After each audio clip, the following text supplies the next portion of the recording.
You've been hearing cloud, cloud, cloud.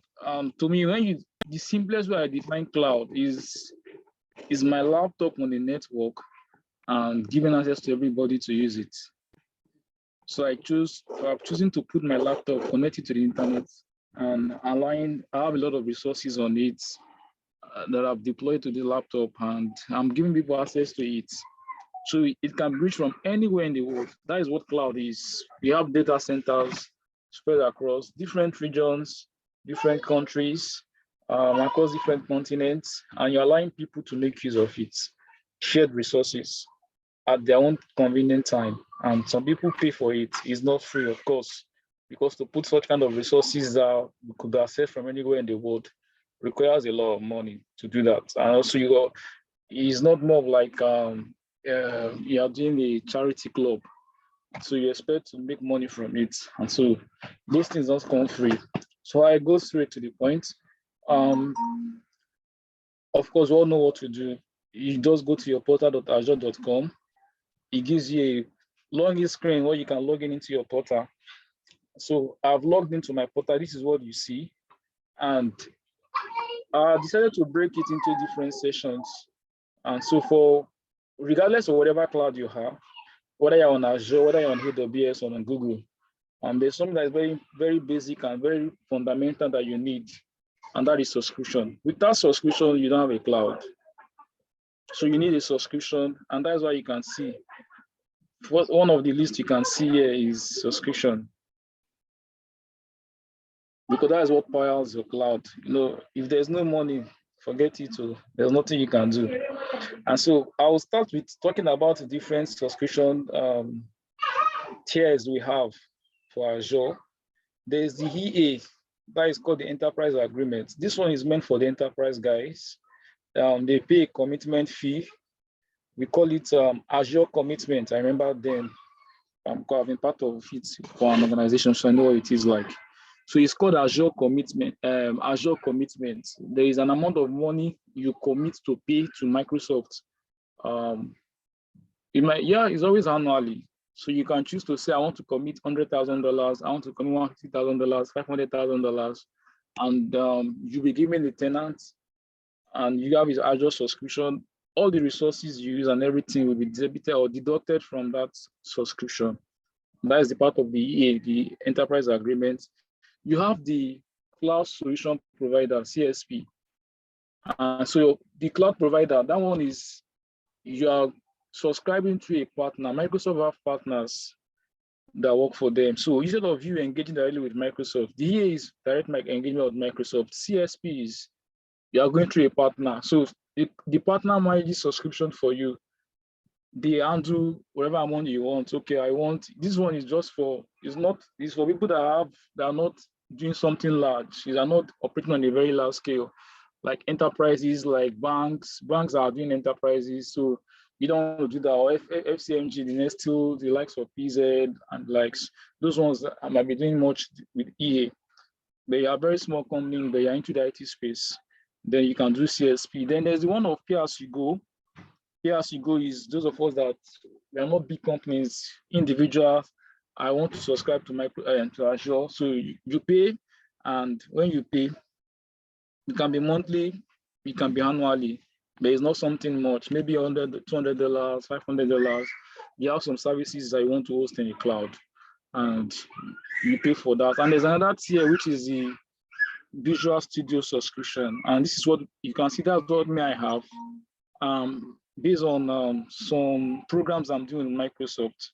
So I was given that subscription for the Visual Studio. Ideally, what the Visual Studio subscription does is, for people that have Visual Studio subscription, they are given an amount of credit to use for the Azure tenants. I believe you can all hear me. Yes, I can from my end. So this is my own Azure subscription. For every resources you have, and so every month I get $150 is not much. And you can see, you can have a cost. This is just the part of the subscription part. Subscription, I will start with subscription and identity and governance. because if you don't manage that part very well, you can mess up your resources. Fine, this is not, it doesn't really concern us, but it's also important that you have an idea of this so you can manage cost also very well.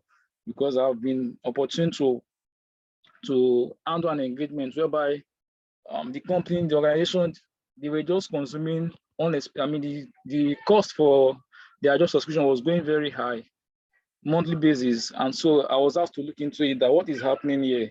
So I found out that it's as a result of the administrators, the guys on the Azure platform, they are just spinning up servers, deploying resources on the portal, and they don't even care about the cost. They don't even, because of they don't have an understanding about it. And so the whole is, somebody wants the server, or you spin up and give the person, and without minding cost. So it's very important that you have a knowledge of the cost and the way things run before we now start talking about the VM. So if you do your cost analysis, you can see the way your spend is going over the months. You can do a quarterly basis. You can do on every 6 months. You can see for 1 year. You want to see how you've gone. So this is just my, if I'm doing something much bigger than this, you also see it there. So far, this is what I've done from September 24th to October 6th. This is how much I've spent, $4.35. And they are giving a forecast based on what I've used. Very likely you might hit 9.89. You get, that is what is likely to spend, future spending. And so they've done different breakdown. So you can choose to break your cost based on service name, the services you've deployed, based on storage, database, the virtual network. It can also be on location. You have different locations. I think Microsoft has over 60 regions where you can choose to run from. Those regions have Azure, Microsoft data centers, and so they are hosting a lot of resources there, compute, network, and storage. So those data centers help to serve customers all over the world. So they've broken down countries into different regions. We have regions that serves Nigeria and Africa, West Africa. We have regions that are serving Europe. We have regions that are serving the Asia part of the world. And ideally, the closer you are to your data center, the cheaper or the lesser the cost that you will spend. So if I'm picking a data center that is very close to Africa, I won't spend much. And based on general agreement, consensus, I think the East US is the cheapest when it comes to region that you can use. If you're looking at location, it's very cheap. And there are some other locations that if you go to the area, maybe because of distance and proximity to Africa, you spend more. So you can do also by resource group name. Resource group, which is just more of like you're having a logical confinement. I will call it a logical container for you to break your resources. Like you mentioned, is a resource group. So the nomenclature will help you. For instance, now I have a resource group I've called DAS. I have one I've called LFC. I have one I've called Alonati. So for an enterprise, or if you as a DevOps specialist, expert, of course, you want to manage your resource group name in a way that is very meaningful when you look at it. And you can choose to do production, you can choose to do tests, you can choose to do development. So once you have group name, so when you are bringing up your resources, you are deploying, creating new resources, you're looking at where you put each into, which container you're putting them into. So if you're looking at trying to analyze costs, it will help you to better analyze costs. So you can see which one is really taking, oh, we are doing so much on tests. What is happening there? You can easily read that. Just by me eyeballing it, you can really see what the issue is. Oh, why are we doing so much on production? Okay, so for instance, if you are seeing more cost on test than production, something will tell you something is wrong. If you're not doing much on production and test is taking too much, what is happening there? Probably there are some resources, maybe you have some servers that are running that nobody is using and it's just there. Just costing you guys a lot of money. So you can quickly look into that and get it shut down or do cleanup. So that's the whole essence of bringing us to the this talking about the subscription part. If you don't have subscription, of course, you can't create any resources on Azure, even though you have they have the $200 for 30 days. Then you have some resources they will allow you to use for 1 year. There's that year you can use it, but it's just for 1 year. After 1 year, they expect that you subscribe if you are you want to do a trial option. And I think they also have the student option also.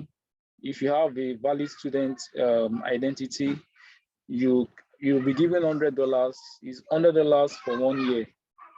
For those of us that want to try Azure and see what Azure is like.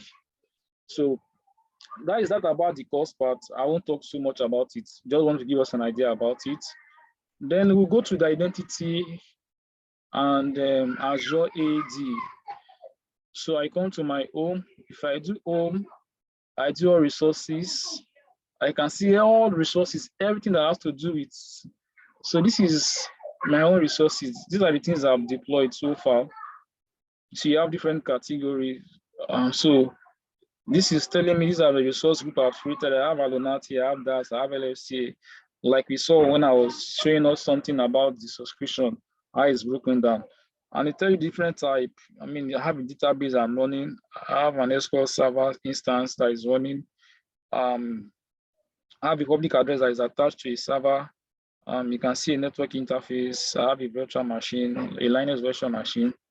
I have a network security group. So let's do something on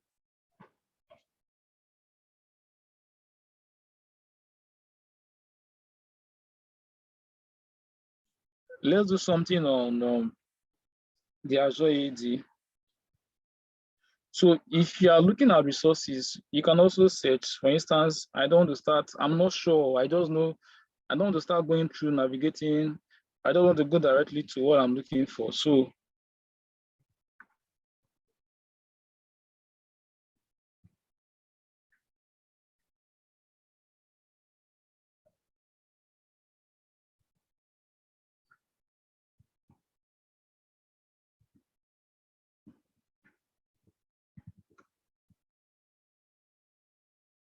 you can do your Active Directory. So this is my Active Directory. You have an overview of it.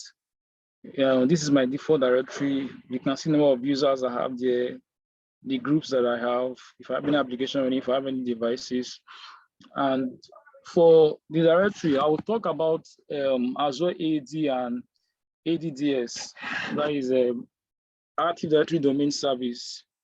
And Azure AD and ADDS, they are not the same thing. They are different. For your ADDS, you have it on on-prem, and mostly it's either on VM or on a server that is running on-prem your environment. But for Azure AD, come again, please. Sorry, can you repeat that statement? Okay. Now, remember when we were doing introduction to Windows Server, we talked about, I know we had a practical session and that took us on some other things too, where we looked about Active Directory, and we spin up a server. We set up an ADDS instance where we had ADDS, DNS, and what other one did you do again? So now I'm saying most people, when they hear of Azure AD and ADDS, they try to feel it's the same thing. They are not the same. Your Azure AD is Active Directory in the cloud. It's cloud-based. It's a managed service. However, for ADDS, Active Directory Domain Service, that word domain is domain-based. It's on a domain. So it's in-house, it's on a prem. You have to run it on the server. You run it on a server. It can be a VM server or a physical server. Do you understand that? So it's always always on-prem. It's always in an environment, an organization environment. Do you get? So you can't find an organization saying they have their Active Directory in the cloud.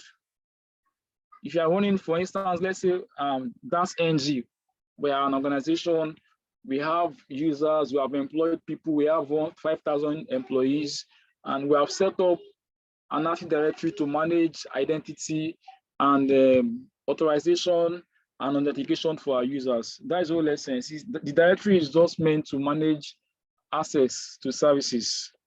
You get? So ADDS, you have to deploy it on a server. It runs on a server. And if it's running on a server, it can be a physical server or a virtual server. Virtual is something that is an abstraction. You get? So it's not something that is physical.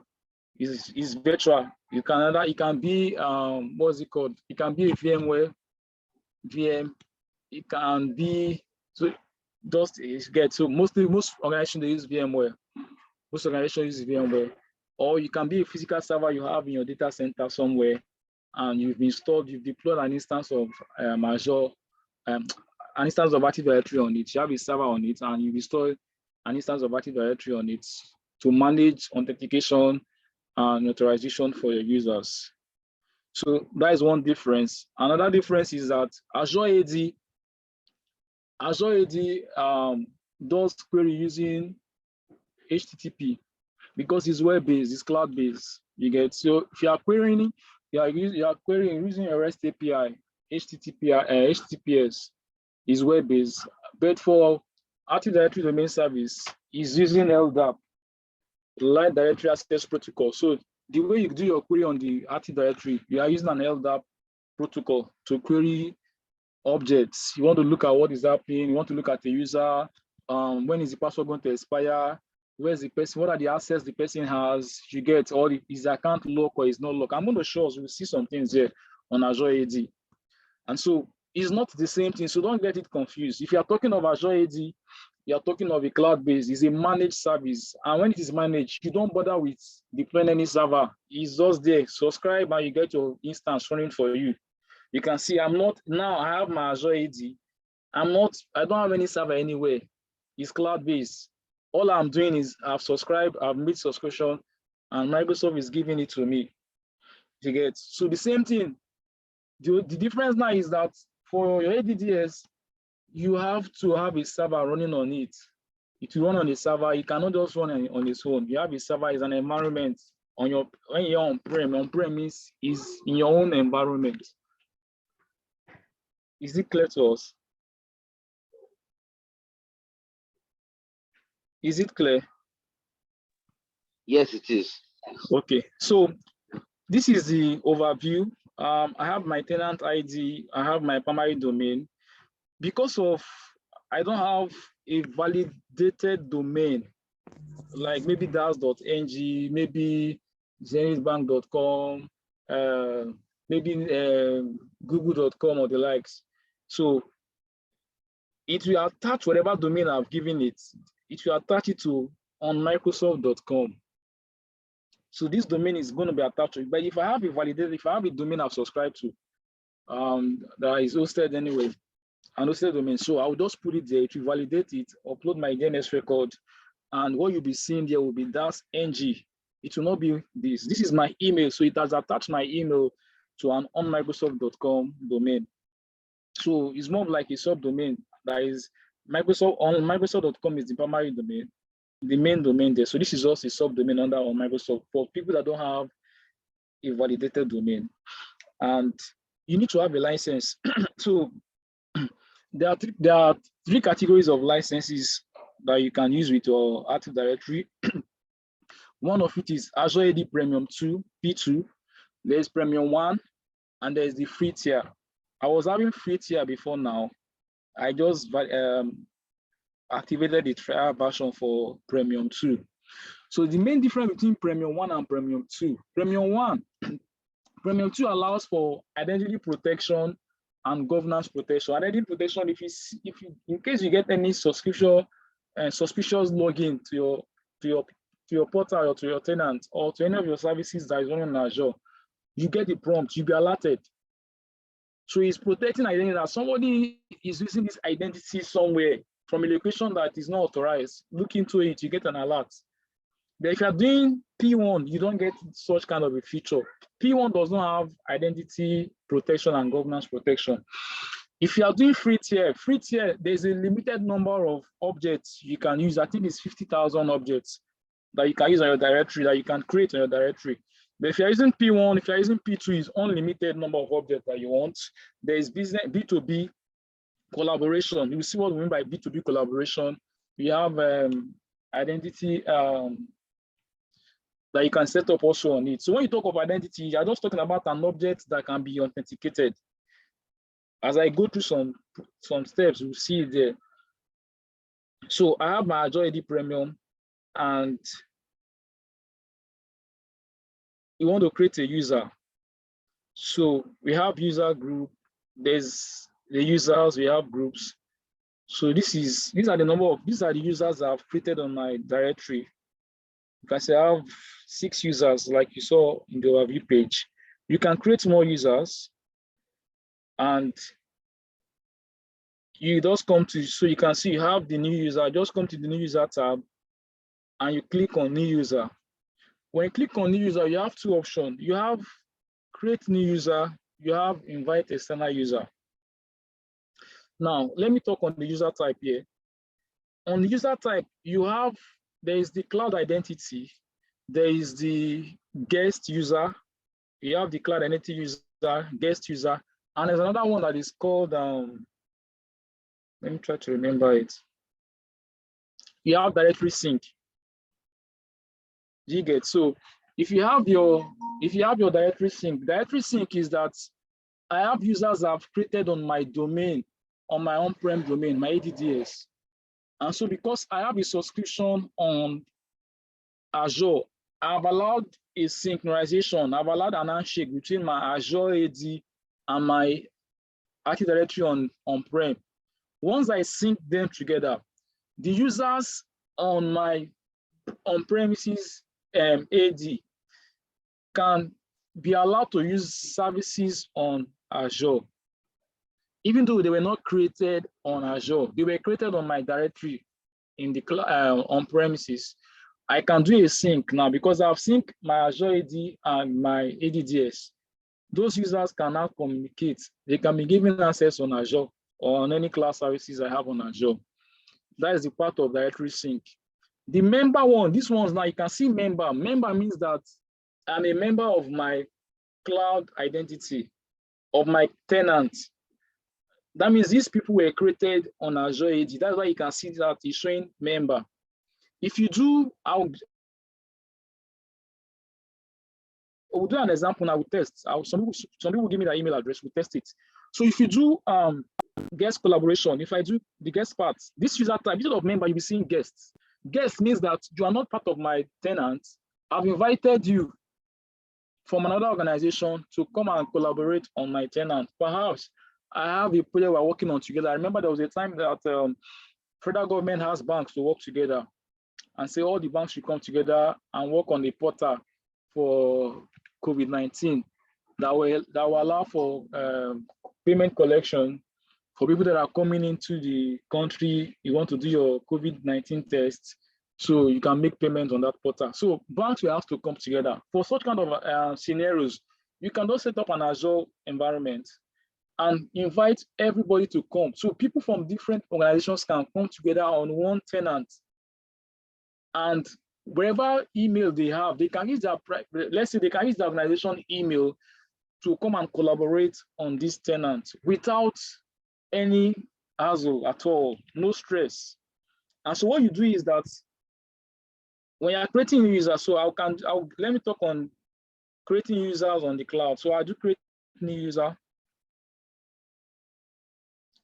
And so it's telling me to select the templates. I want to create a new user in my organization. You can see it. I can also choose to invite.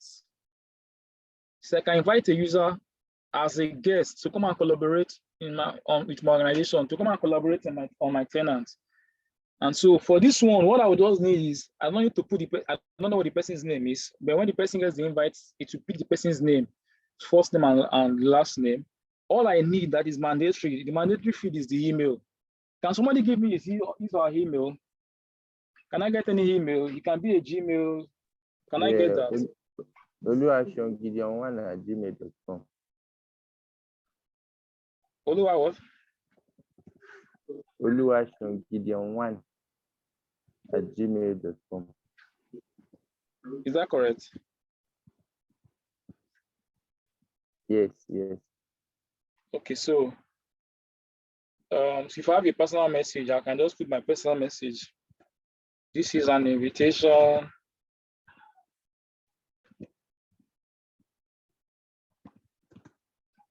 to collaborate on daas.ng cloud project. So so this blocking sign means, do you want to block the person from signing in?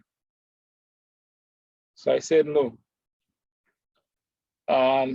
You can do users location. Users location is that you want to filter where the login can happen. If anybody is logging into my tenant, perhaps I only want people in Nigeria. For instance, maybe I've discovered that some people are doing remote work. Okay, they are not in Nigeria and they are working for me here in Nigeria and they want to collect money. No wahala. So I will tell you, if you are not in Nigeria, you can't work. So I'll put usage location here. I can see Nigeria. So if you try to log in from a country that is not Nigeria, you won't be able to log in. It won't allow you to say no, you can't.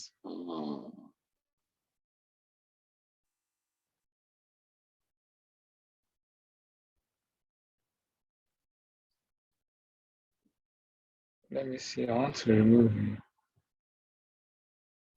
Just for curiosity's sake, how would they validate my location? Is it like my public IP or what? Yeah, and it's in cloud now. It's in the cloud. So once you log in, you know you have an IP address.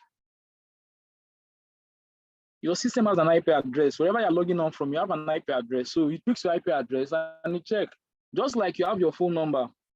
If I see a phone number +234, what does it tell me? That is Nigeria. You're in Nigeria. So they've already done it already. What happened is, by the time you're logging in to my platform, at the back end, there's a search already that is checking your IP and is trying to compare it with what I've put in here and say, there's a location that says it must be Nigeria. And it's checking this IP. Is this IP from Nigeria? If it's not from Nigeria, it will not allow you to access it. You'll be able to log in. So I'll do the invite. This won't matter because I'm in Nigeria anyway. If you're in a different, if we have someone that is not in Nigeria, we can try it. And the person will tell us whether it's possible or not. So I'm sending an invite to you. You get an invite.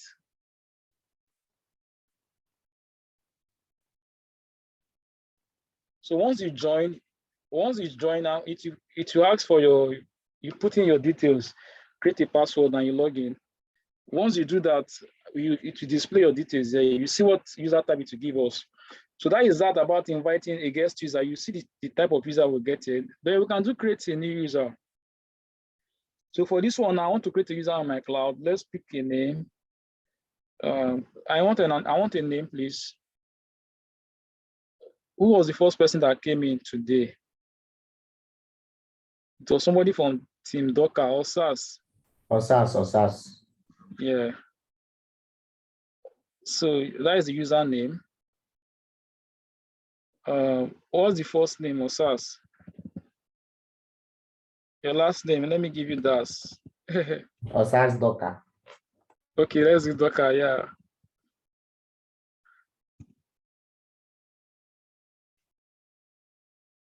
So SAS Docker, then we'll talk about group and we'll talk about roles there. I'm not blocking user. So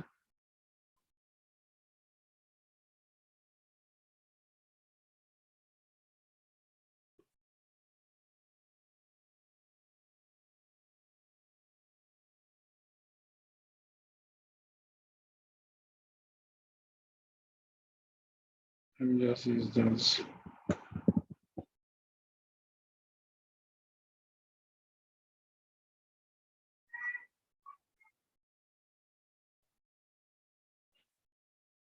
If I've created a group now, I can put you in a group.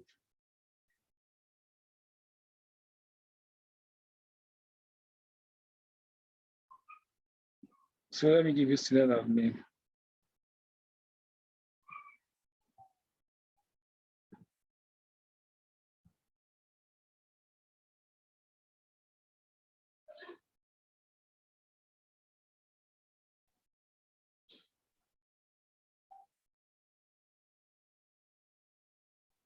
So you said that I'm wondering why I'm not getting. Oh, Check sorry, the this name is on the yeah, I've seen the identity. name. I've seen the name. So I wonder why it wasn't allowing me to create. So if you don't have your mandatory field completely, you won't be able to go to the next part. So he's asking me for password. I can auto generate the password, or I can create a password. So let's auto generate password for him. Let me create a password. Let me do Docker at 1, 2, 3. So I've created it. So you can see we have a user added to a group successfully.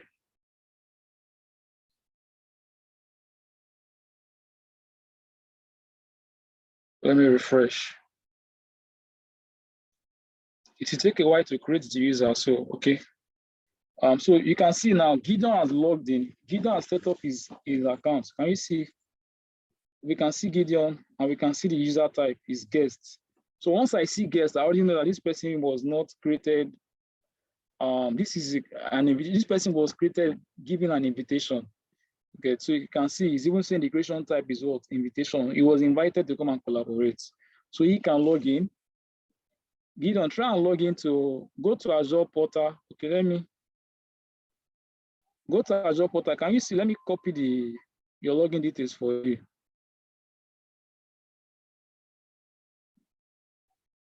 Okay, somebody wants that. So Gideon, can you go there? Do Oluwaseun video one at your Gmail at Bioshare.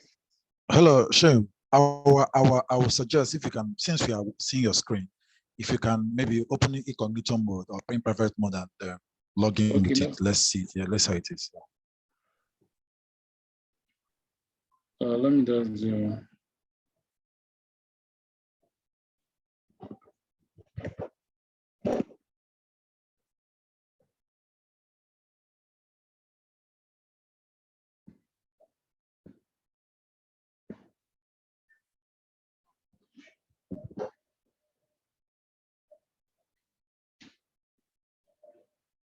So can you see it? So can you drop the password for us, Gideon? I will delete him anyways. If you like, go and try. You can't hack me. Gideon, do you have the password?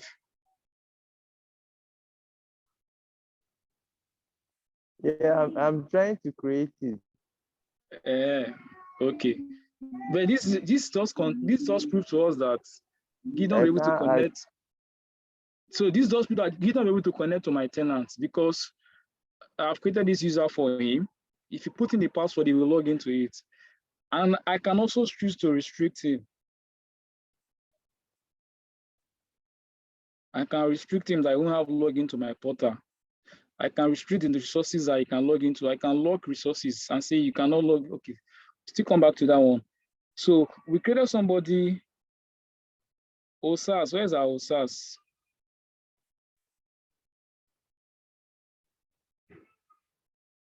Oh, sorry. What password will I try? Did you When give you me a clicked on password? that invite you have, what did it tell you? You got an invite, right? Yes. And so click on that invite, it directs you to guide you on what you should do.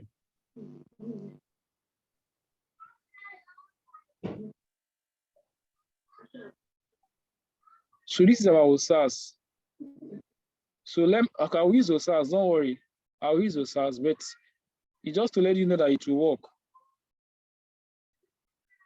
Let me use OSAS.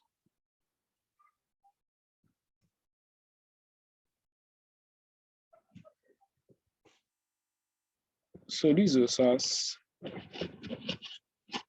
This is the password. I did Docker at 1, 2, 3. So can you see it? So one beauty is that once you try to log in, it will ask you to change your password. It's been enforced. You have to change your password.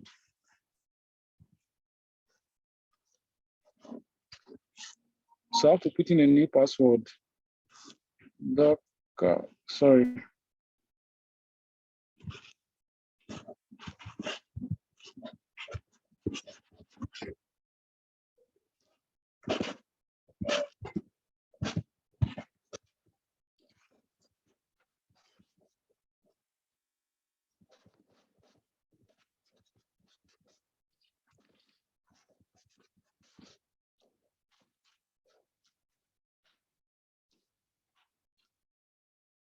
Okay, let me change it. Let me do at.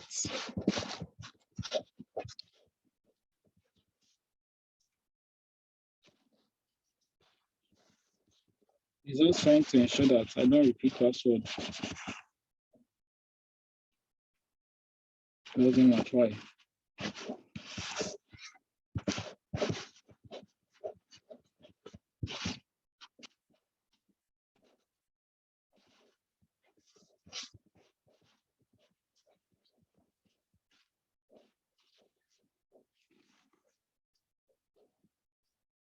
Okay, it's because I'm using, what is happening is that I'm using the same, I'm trying to just change. We use Docker at 123. I'm not using at Docker 123. Okay, let me use daas. Let me do daas.ng at 123. daas.ng at 123.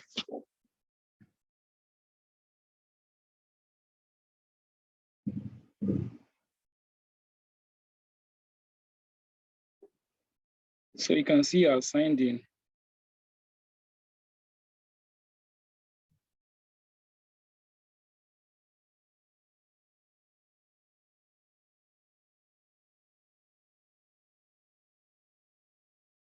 So can you see it?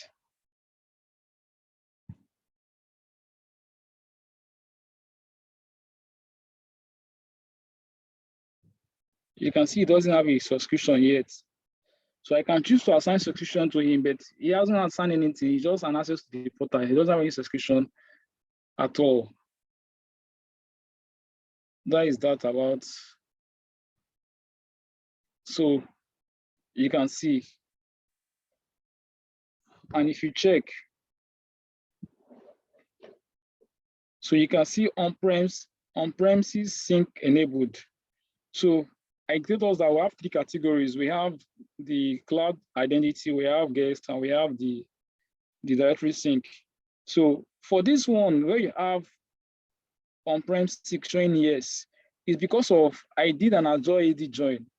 There's the Azure Id Joint that I did. So I set up a service, I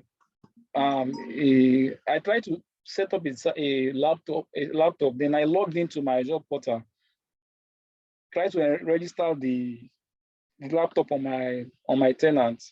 And so that's why I think it was a virtual, I created a VirtualBox VM. Then I tried to log in to register that device, the VM, on my tenant. And so we can see it's syncing. I created it on an AD and allow a sync between that virtual AD and my Azure AD. So that's why you can see a sync here. The same thing for this train test 2 and train test 1, you see. So like I told us that for ADDS, you need to have a VM or a physical server. But if you're using the Azure AD, it's cloud-based, it's a managed service. So you don't bother with any VM, you really just consume the service, pay subscription and you're fine. So this is all about users. Yes.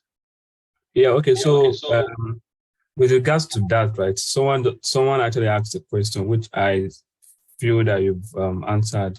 It said that Active Directory service is installed on physical or virtual servers.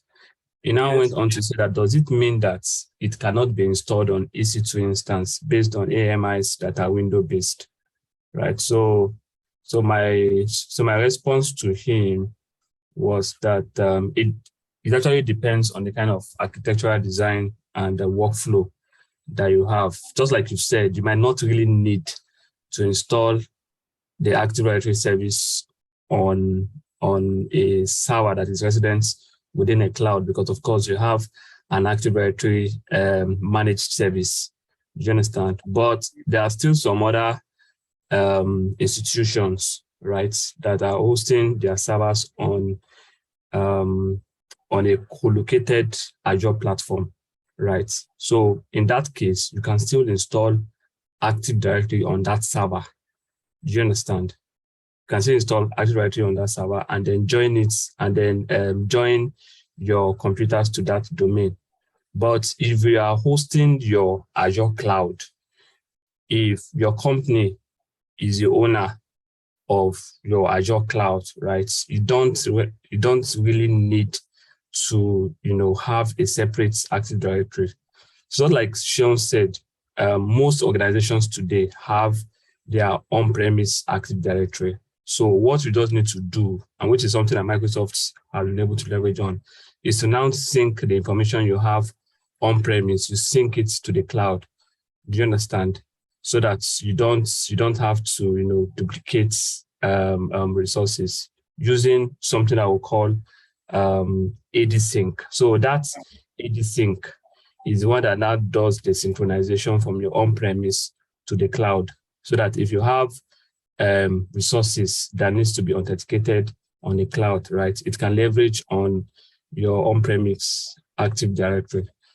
So that was something I just said. Let me just quickly, add as regards the question I was asked.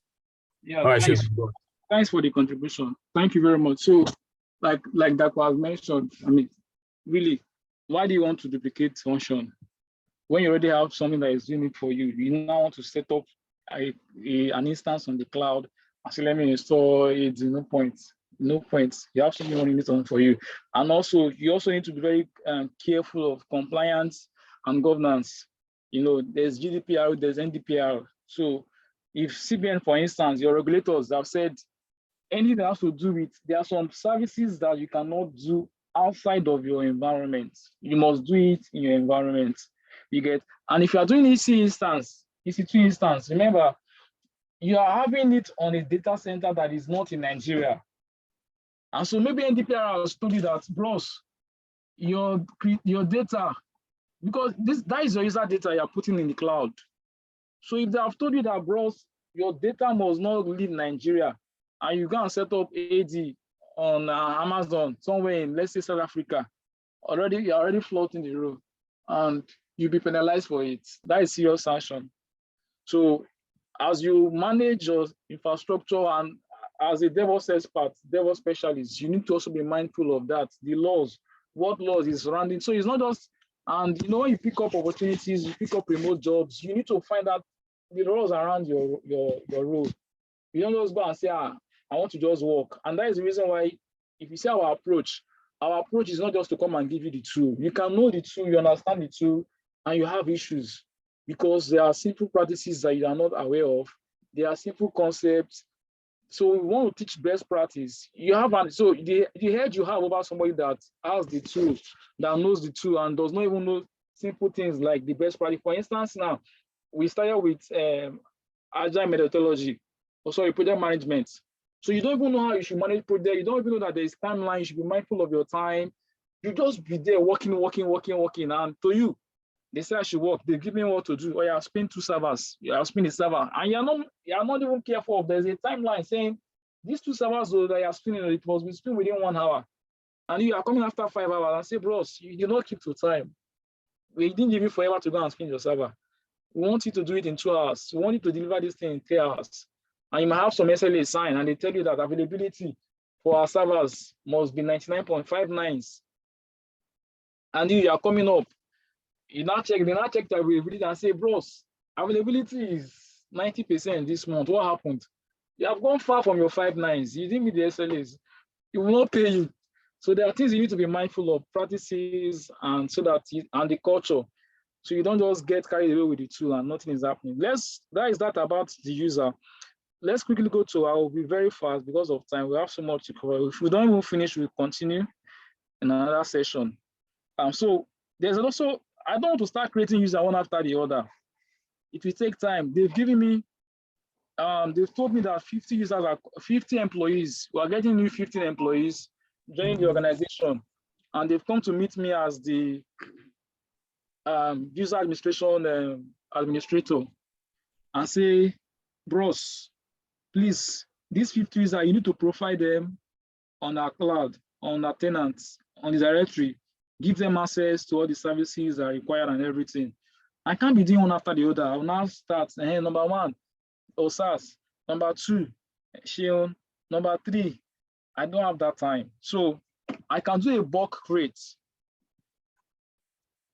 So this is bulk rates. For bulk rates, there's already a template Microsoft has done for you. Don't stress yourself. All you need to do is download that template.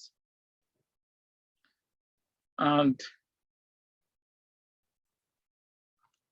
so this is the template.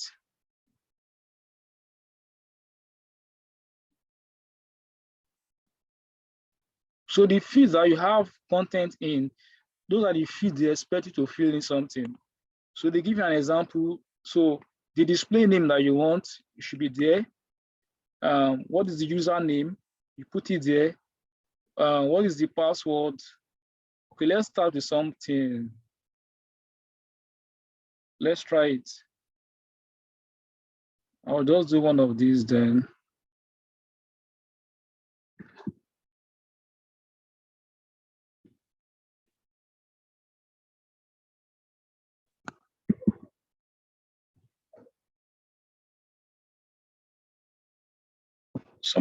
Somebody gave me his email. Yeah. I'll send you an invite also. Okay, Charles, let's use SN.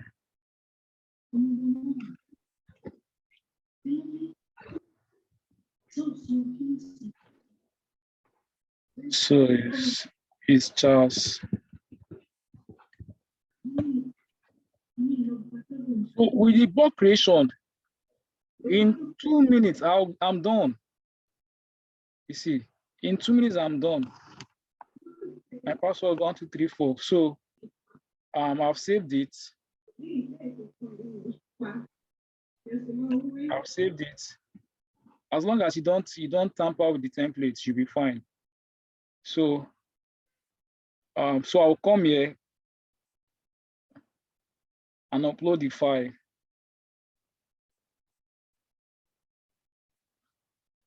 You can see successful because I didn't tamper with it. I only just fill the content. Then I'll submit.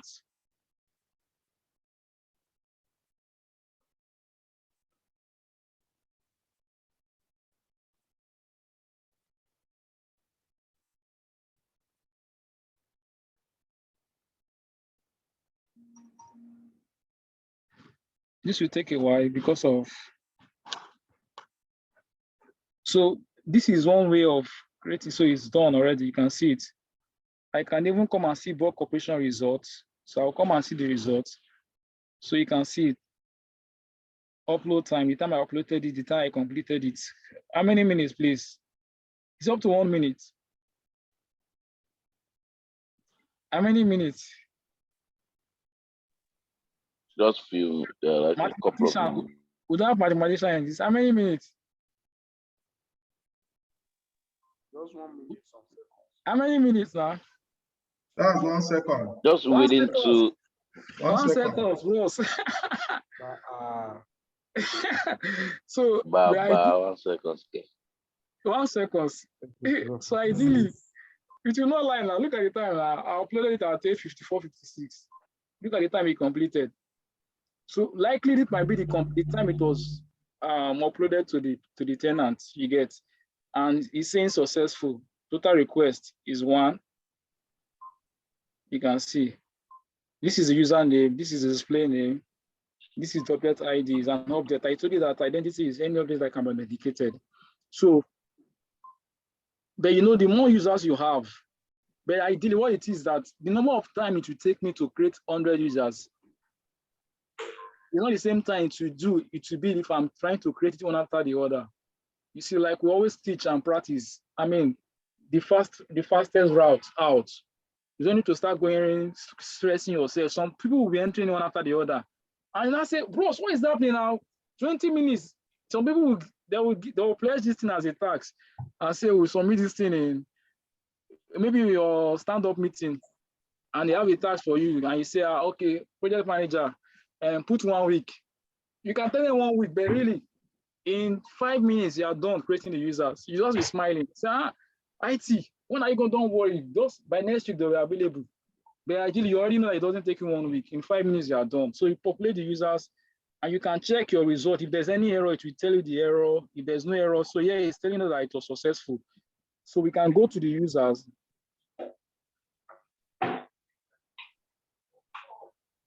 We can go to user and see.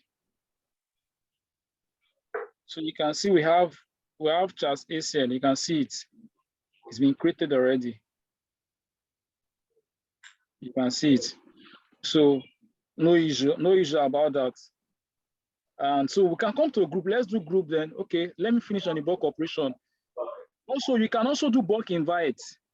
So I have people I want to invite. I don't want to start spending time. What I would just do is that they've given me 1,000 people. We're having a project for our daas.ng cloud project. And they told me, we've sent in forms. From the form, I have 1,000 people that fill in respondents that says they want to be part of the project. I can't be entering it one after the other or coming to new user and after entering email one after the other.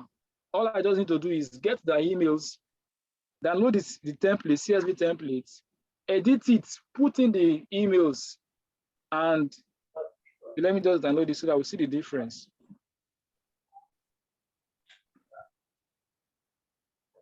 So for this one, all you just need to do here is you just put the person's email, you understand? So you just put the person's email address, that's all. Once you do that, and you do send invitation, yes, true. If you do true, then if you have any customized message you want to put there, you put it there. So you don't stress yourself, you just drag. If I want to do this one, I will just drag it. Bam, I don't stress myself. Put the users, I will just come here and copy and paste. Use this format. I will just use my format template. So use my format button, format paint and paste the other image so that they will have the same format. Then put through around. You see, DevOps work is easy, no stress. If you know what you're doing, then I'll do what? I will upload it. Just come here and upload. This invite should go to all the people. All of them will get it. And if I have a manager that says, I don't trust this guy, this OSAS guy, I'm not sure he would do what I've asked him to do. And I say, sir, go and call them. And he calls like 5 different people. Have you gotten the invite? Yes, we've gotten it. Have you, OSAS, how did you do it now? Within 5 minutes, 1,000 people, you sent it out. Azure is doing it for you, no stress. So you can also do bulk delete. Bulk delete is that I want to delete users. I have 1,000 users to delete from the AD. They have me to clean up. Let's say, we're in the age of Jackpot now, and you have 50 people dropping their resignation letter, and they've told you that you must do cleanup every week. I have seen an organization whereby they got tired of doing cleanup, and they said, see, I said, we can't be cleaning up, Gary. They sent a list, HR sent a list on Monday. I did a cleanup. By Wednesday, another list, I'm tired. You don't even need to stress yourself. All you just need to do, get the email, put it on your CSV template, upload it and submit. That's all. In 5 minutes max, let it be 1 million users. All the users should be deleted from your directory and you are good to go. So that is that about bulk creation, creating users. I'll explain it to us. Let's come to a group. So I have my group now. Or let me do one more thing. So we can see login. Let's see our sign-in logs.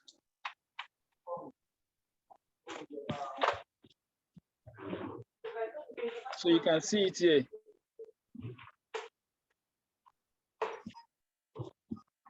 So you don't have to stress yourself. Somebody is calling you. The other person that was asking me, can you see it? Somebody was asking me, how do I know the location?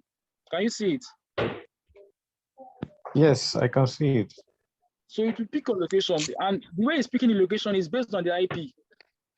You get, even though these are public IPs, but guess what? It's based on the IP. You can pick it. So if somebody abuse our, there are times some people will use, if some people are not smart enough, you send in an information to the social media, You have used your company managed device. Maybe you're using what's this thing called? Apple. Remind me. Intune. You have a device that is managed. So you have, I think there's another part here on the group where you can manage device. You have used your company managed device to send an email or to post something on social media, and you feel they will not know. They are not smart, they will know now. How can they know my laptop? Don't worry, no issue. Yeah, it will speak the IP, the location, and everything. So we can see it. It has a log. You can even see the time. It will even tell me the date and the time. So you can see. Somebody is trying to access my tenant. I can see that Gideon, you tried to access my tenant at 8:44. See, he's speaking the time, and he's telling me you were successful.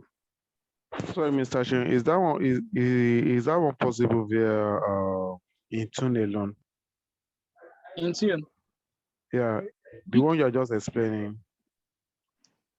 So Azure Id can do it for you now. I'm not using Intune here now. Once I register my device, so there's something called, I was telling us about Azure Id Joint. If I join my device, if you are logging into Office 365, remember, if you use those of us that are very, if you are very careful, you are very well observant, you would have seen it will tell you, do you want your organization to manage this device? Yes. You will see something like that. It will tell you, do you want to organize, or you just only want to sign in? If you say, I want to manage this device, it's picking up, it will register your device on the tenants. So they can see everything you're doing with that. If they need to query it, they can see the location. So let me say Gideon now. Gideon is not in Nigeria, he's in America. And in his mind, he thinks he can deceive me. And saying, so the company now says, IT director, please, we want you to give us a list of users that are not in Nigeria. I will just come here and check my log, sign-in logs, and it will tell me. Another beauty of this sign-in log is that. But Mr. John, sorry. Yeah. But that one, it has to be a device that you enroll on in the AD, right? Let's say. Okay, so if now even if I'm not around, even I'm not in the country and I use the under device with my AD login, so you won't still get where I am at that if time. You log in, whatever device you have used to log in, as long as you have logged into my portal, I will catch you. You know this device now, your device is not, I'm not managing your device. Yeah. The reason why I can see is because you have logged into my portal. So the organization has they have Azure subscription, they have a tenant, and they've told you anything you want to do, you must do it on Azure. It's not your private email now, it's the office email you're logging on into. So it has captured your details. So some companies, they don't bother. If you have IT, when you have a good IT team, you don't bother yourself saying you must come into the office by 9 a.m. I don't bother. Or you tell me that you're working from home, everybody must, you don't even need to start doing clocking. I will come to my Azure AD and it will tell me. You can see now, let's assume I say everybody must come into this meeting by 9 o'clock or by 8 o'clock. It will tell me the time you came in. You get, so by the time I said, all I will just tell you to do is, once you come in, guys, log into this portal. You don't know what I want to do. You just feel like, okay, I will just come and check the time you logged in, and I will tell you, you were late. You didn't come in at the right time. So I will give you the time you logged in. I will tell you the location you're logging in from. So if you're not in Lagos, I will tell you that, sir, you're not in Lagos, you're in Ilorin now to speak. How did you know? Hey, sorry, don't worry. It's IT. So I can pick a location wherever you are now. See, he's even telling us I'm in Victoria Island. I guess I'm in the office. Am I right? I know the Victoria Island. Where you did? I did not pick Victoria Island for us. Tell us where you are. When you were logging on, were you in VI? Not at all. I'm not in Lagos at the moment. I think it's the IP address. Nigeria IP address doesn't really have that segmentation of. It's funny, sir. Yeah. But I think what we would have done is to pick your pick the IP address. Maybe the provider. Which ISP are you using?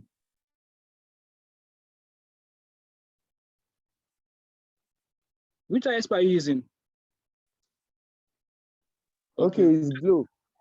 Glow. I think it will be your provider. So the gateway is connecting to is in Lagos. That's why it's giving us that, right? So it's based on your IP Yeah, address. sure. Okay, sure. Yeah. So usually what happens is that it would have to route to the provider. So let's say, for example, that they're trying to look for Gideon, peradventure, maybe he had committed a fraud somewhere, right? Microsoft, definitely they have to connect with federal government. Federal governments will now have to connect with Glo. Then Glo, from their own gateway, they can know where Seun logged in from. Do you understand? But just of course, to be able to cover identity. What you're going to see here is just the place POP.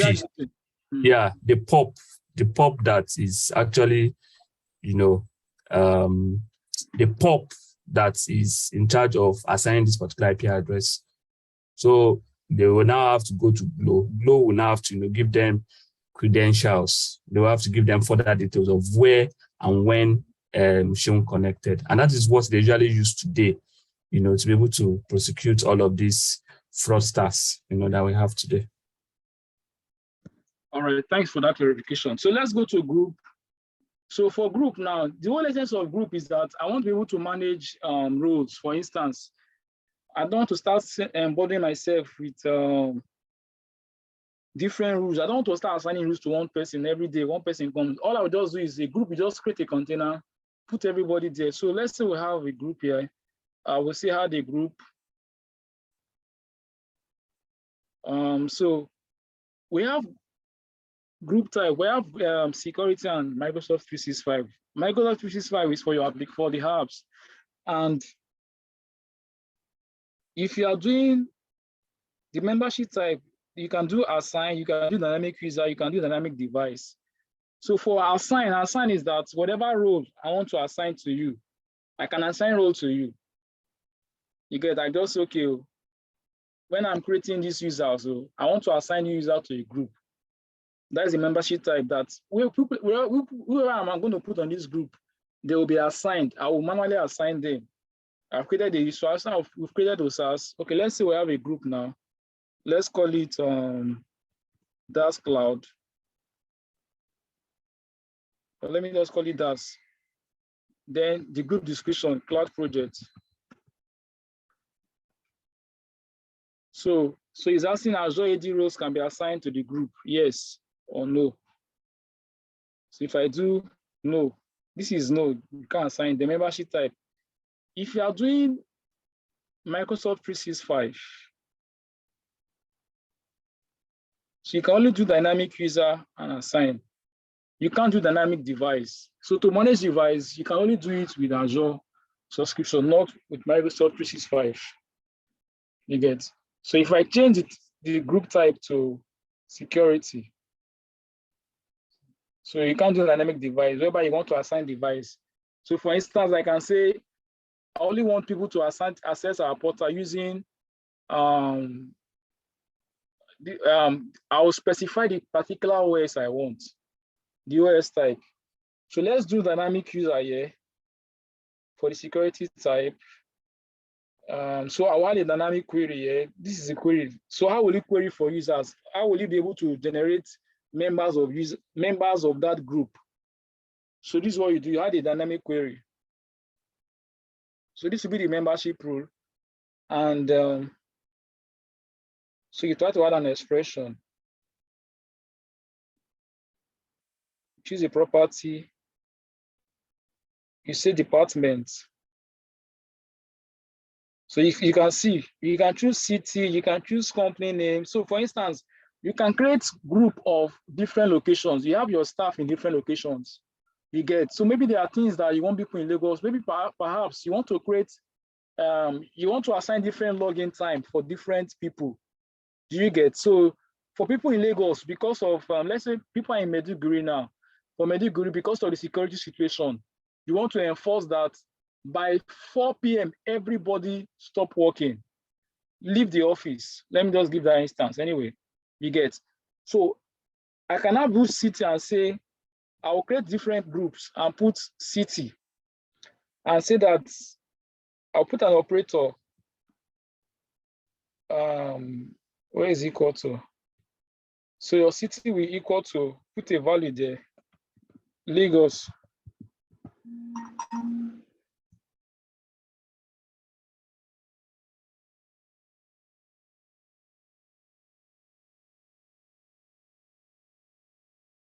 So you can see the user city equals to Lagos. You can create another one and say, so if you use, you know when you do hand, meaning city and the other property. So you can do or, meaning that it's not necessary you have the other one. So let's add, what other thing do you want to add here? Let's say country, you have people in different location. Okay, let me use department. Department is finance. I'll just put finance.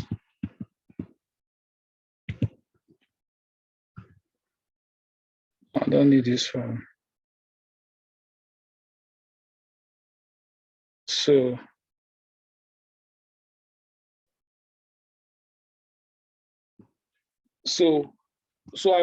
this condition here is, I'm saying, to be a member of the group I'm creating, the DAS group, you must either be in Lagos or, okay, let me use and. You must be in Lagos and you must be in the finance department before you be allowed to be a member of this group. So I can save it. Then I'll create the group.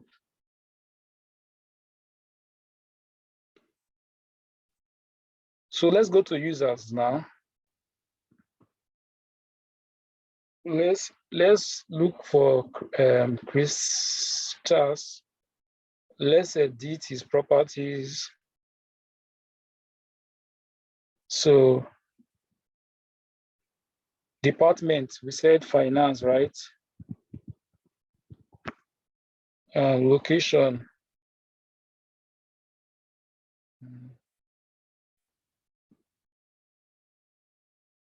So we said city.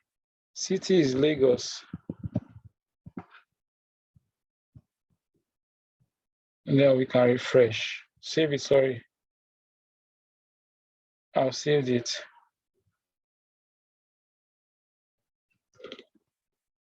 Take a while.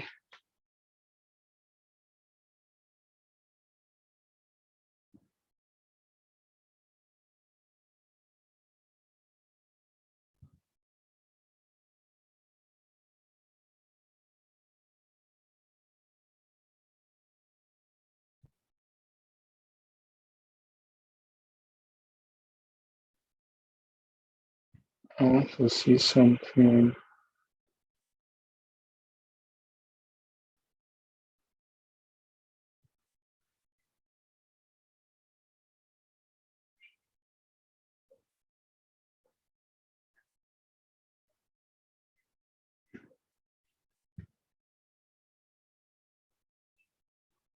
So we have a group that is called DAS.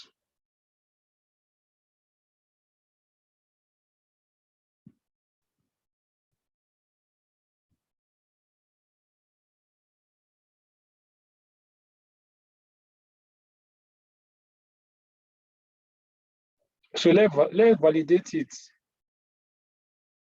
Let's validate this rule. So let's look for Charles.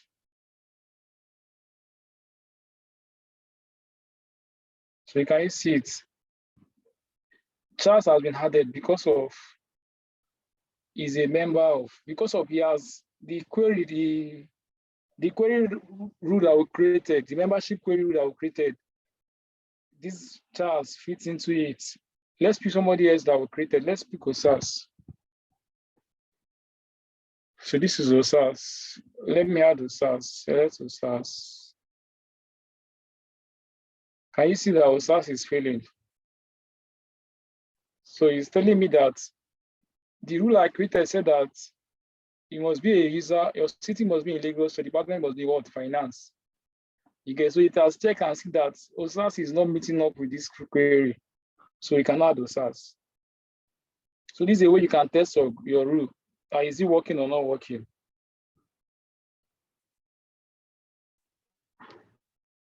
And so you have different membership types, like I told us, you have assigned, you have dynamic, you have the dynamic device.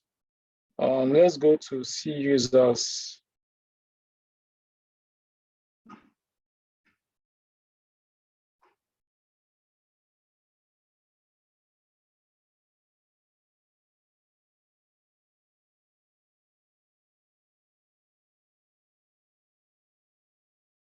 So you can see that before now, if you are very conversant, if you're very observant, you saw that initially when I clicked on shares, it was showing no, it wasn't a member of any group.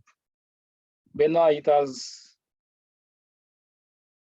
gone through the query has been validated and it has been added to finance group by default. If I did that my query now and change the department, if let's say I take Charles out of finance,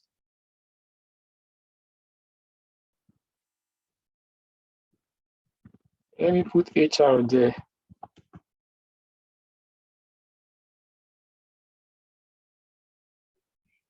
After a while, you see this group membership will go away. You won't be a member of that group anymore because of he's not going to fit into it. We'll still come back and check that. So that is that about users, about group identity. Let's go to let's start something with compute VMs, creating VMs. Then we'll stop with that because of our time. We'll continue subsequently. So I have my resources now. I want to create a virtual machine. So I come and do VM. So this is, I have one already running, I've already stopped it. So I can create a VM, do create. So it's telling me what kind of VM do I want. So I want to create an Azure virtual machine hosted by Azure. So we see the kind of images. So this is it. So like I told us, every resources you are creating, you need a subscription. Without a subscription, you cannot create any resource on Azure. Money. So I have resource group. There's another logical grouping. I have different resource group I've created. I have Alonati, I have DAS, I have LFCA. So you can choose to create a new group. Perhaps you don't want to use this resource group. You want a different group. You can create a new group here and put the name. Let's say, what will I put now? What group do you want? What group can we use? Let me do cloud.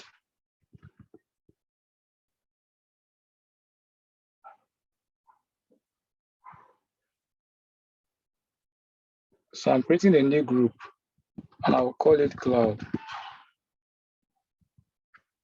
So that's the group. Then what virtual machine, what will I call it? Let me call it as demo. So like I told us, we have different regions. These are the regions you have.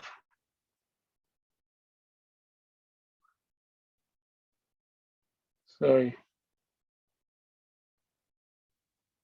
So these are the regions you have.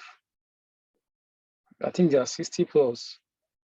East US, East US to West US. East US is the cheapest anyway in terms of subscription. So there's West, there's South Africa, North. So Microsoft, they've set up a region in Africa. If you are doing South Africa, I don't think you spend more.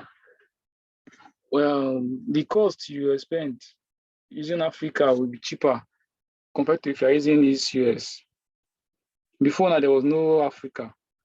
It was just mainly Europe, America, and Asia. So by now you have Africa. So let's pick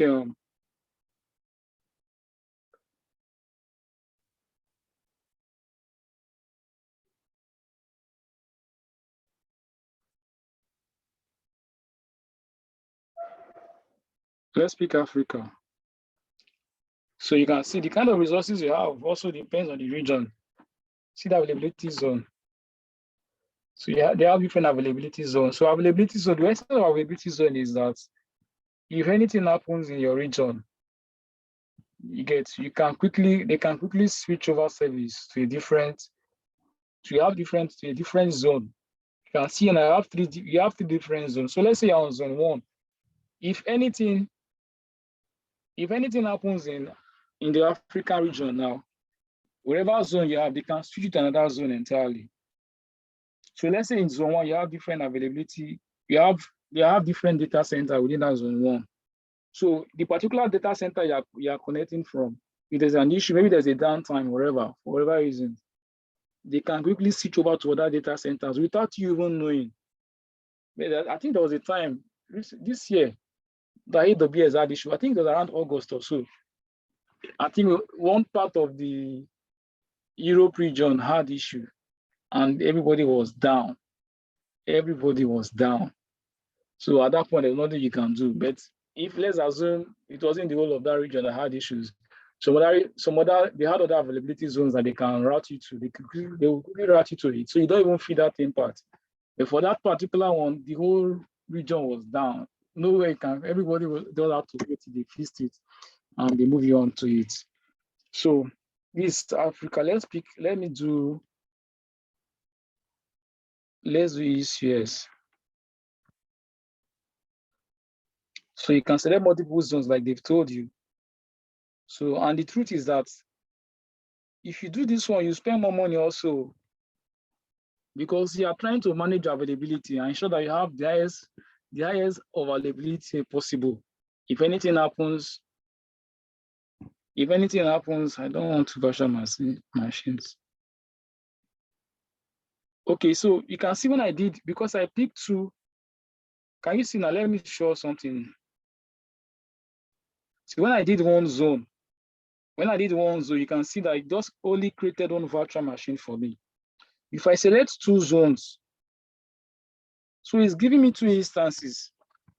So I have one instance will be on zone 1, another instance will be on zone 2. The same services will be running on them. So if at any point in time, there's an issue with zone 1, without any stress, it will quickly route you to zone 2, and you start working from there. You don't start bothering yourself with, hey, this server is down, what do we do now? You will start working from there, and the data will be synced without any challenge. But the truth is, this kind of feature will cost more money. Let's go. We see what it will be. So your image depends on the kind of OS you want. Do you want a Windows OS? Do you want a Linux OS? And the like. So I'm using Ubuntu server. Then the architecture, of course, S64. You do want to run with adjust port discounts. The size. So you can see you have different size. $53 per month. This is what you'll be spending per month. There was something I tried to show. So sorry, please, just 1 minute.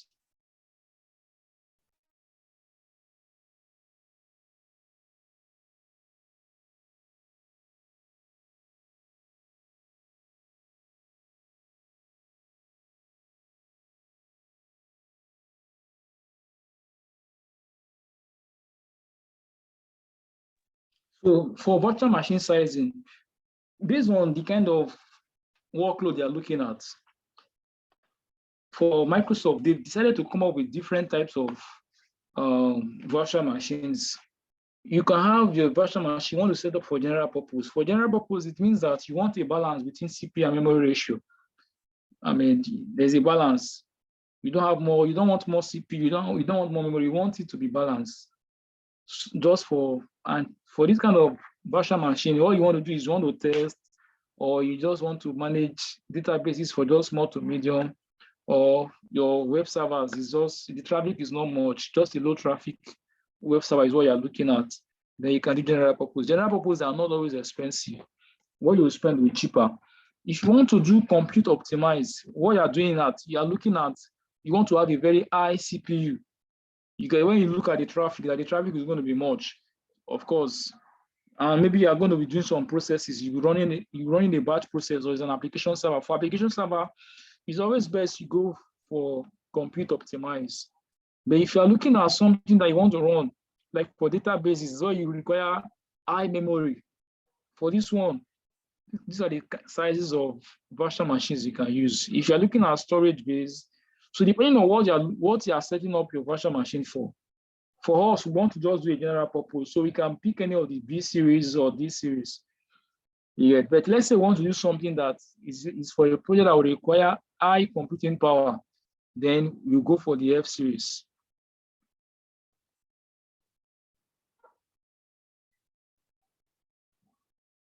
So you can see, these are the, so you can see now, let's say I want to see all sizes.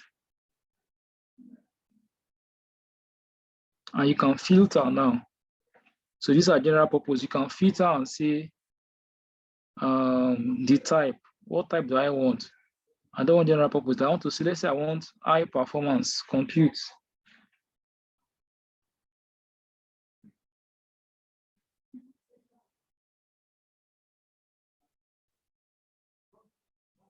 So it will give it to you already.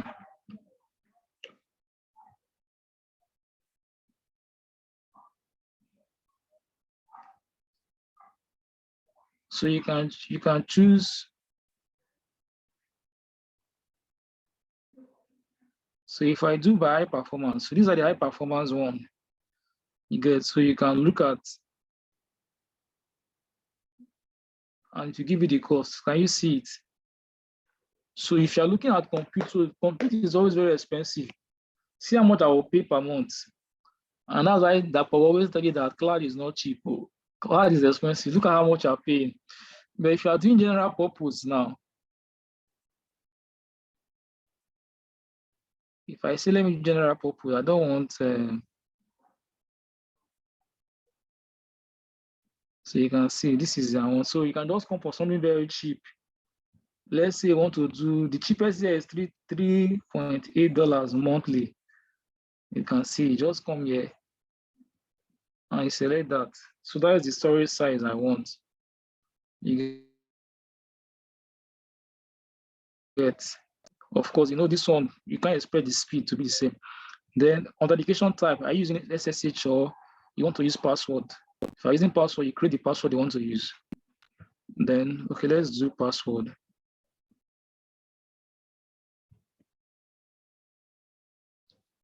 Okay, that's, and the password is,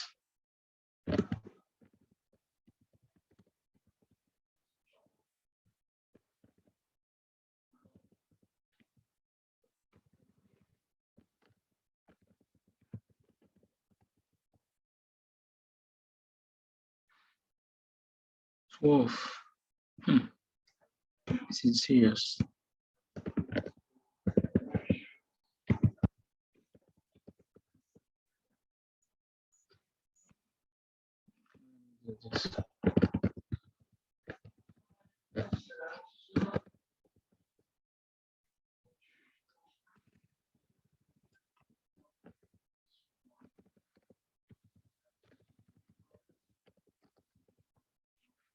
Okay, so then inbound ports. So what are the ports you want to allow? Of course, you want to allow SSH, and let's do HTTP. Then you view and create. So there's something I want to talk about here. Let's look at the hard disk type. Okay, standard. So let's do next. Of course. So you can see another thing you need to check. I mentioned that there was a time when the organization I was working with, they were consuming so much on Azure. And by the time I did a review of the environment, I found out that majority of the resources, the VMs they were running them on SSD. And if you're running on SSD, so there's another SSD type that is Ultra. I think that one is not out yet. That one is still in pipeline. So if you're running on premium SSD, you spend more money because of what you're running on. So there is standard SSD, there is standard HDD. You can just do your standard HDD. This whatever you want to do is nothing that is critical. If you are doing something that is not critical, but if you are looking at performance and production workload, of course, it's premium SSD. But if it's just something light, it's not heavy like that, you can use standard SSD and use standard HDD. So do you want to delete with VM? Yes. There is something that they introduced. So you can see the ultra hard disks I mentioned to us about.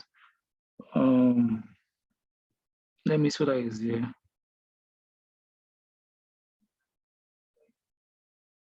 Okay, you can choose to attach a data disk if you want to.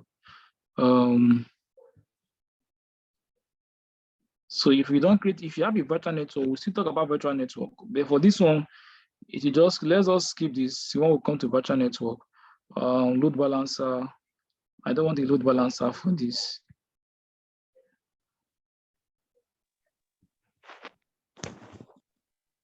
Let me see the management type. There's something around shutting down, yes. So they've introduced this feature of auto shutdown. If you want your server to, perhaps, yeah, you always, maybe you think I might not remember to shut down my server. And when you leave yourself, somebody, I think I saw it on the platform, somebody was talking about he couldn't access, maybe so he has some subscription issue. And somebody said, likely you left your VM on, you didn't shut down. You don't want to start bothering yourself with, hey, did I shut down my VM or I did not shut down? You can enable auto shutdown. I'm not sure if this should also be available on AWS. When you enable auto shutdown, at the particular time you're choosing it, you shut down. Sorry, Mr. Shah. Hello? Okay. Yeah, please. It's just it may be related or not related. For someone to deploy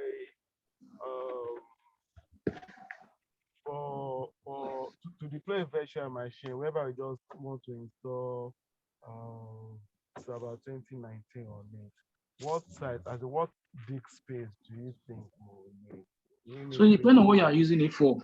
If you are using it for test, just for Active Directory and domain controller. That's all. Of course, you can do your HDD. You don't need to do SSD. You don't need to do HDD because the query you'll be running is not every time you'll be querying things on it. So what you'll be looking at, you just look at storage. That you have much storage size, not the disk type. I don't think you should need, at most, you can manage standard SSD. But HDD will still be very fine because so the servers will even run several. They're not before the advent of SSD, they were on HDD and they were doing very fine. My VM, I have a VM I'm running on VMware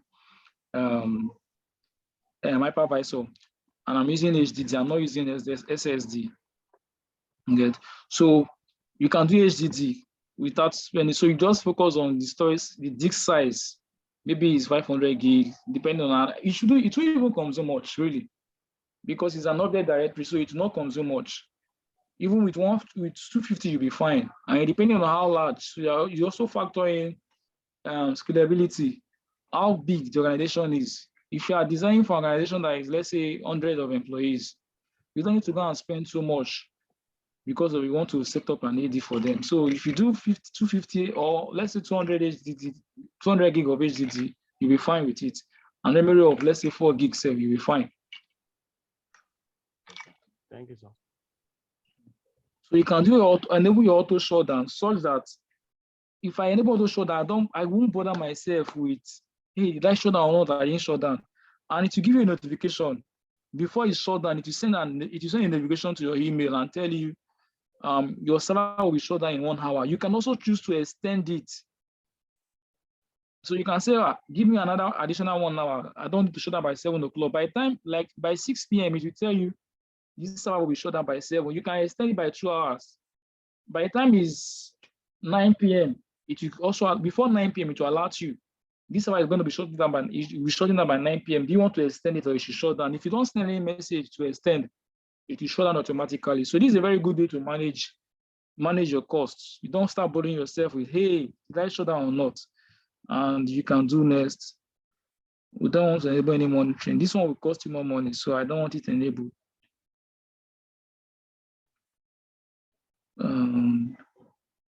If you want to apply a tag, put a name here. Tag really is more like resource. It's just to manage your cost. You want to see if you are trying to do some analysis or reports. That's when you create tags. So let's see how much we are coming up with at the end of the day. So this is how much they will charge me per hour. Very small money.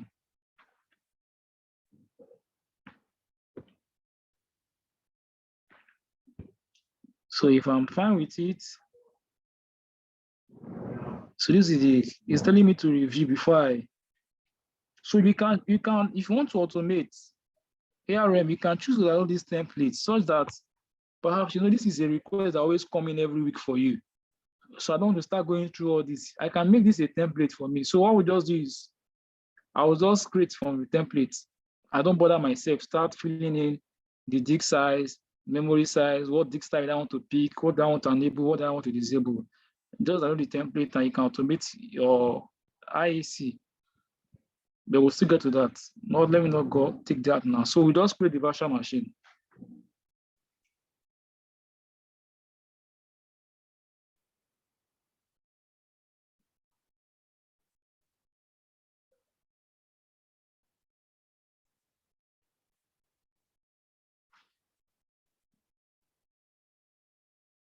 So it's in progress. It's deploying into the resource group, and I think it's done. Okay, deployment is in progress.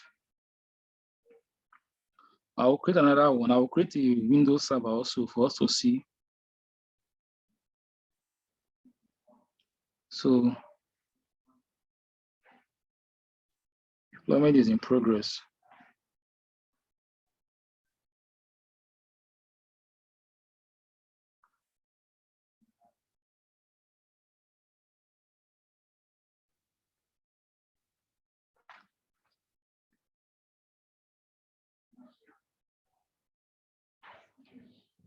So remember that we have two instances being created for us. And the reason being that we chose availability zone. We are mindful of availability, that perhaps if a zone is down, if zone 1 is down, let's say the time they had issue with Europe and they have different zones, perhaps maybe it's not all the zones that went down, it's also the one of the zone. And you are unfortunate to be on zone 1. For customers that subscribe to zone availability zone, what it means is that, so it has created it for me. What it means is that if the particular zone you are is having issue, it will quickly route it to zone 2. The same instance of server you have, instantly you start running from there. Another people will be complaining, AWS is down. We say AWS is not down, it's up. It's because of, it's when you now come and check, you now see that, wow, I'm on zone 2. That means people that were complaining of being down were on zone 1. So if you come here, I can come to my virtual machine. So you can see I have this virtual machine. You can see it's running.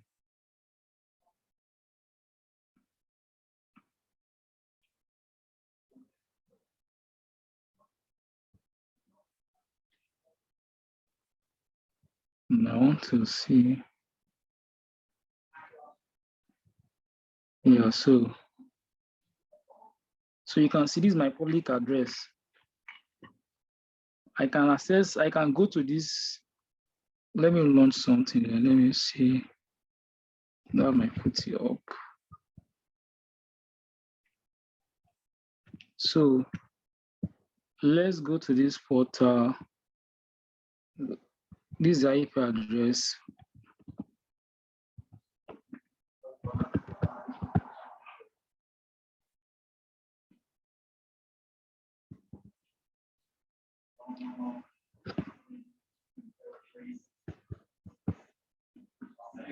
So let me see, what username did you put for a machine?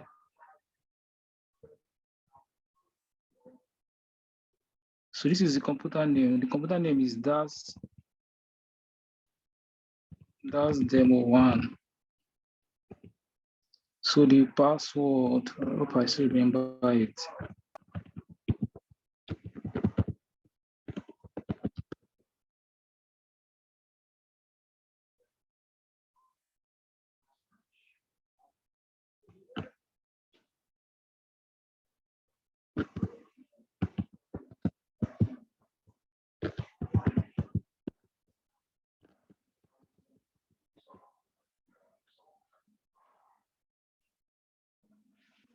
what did I do?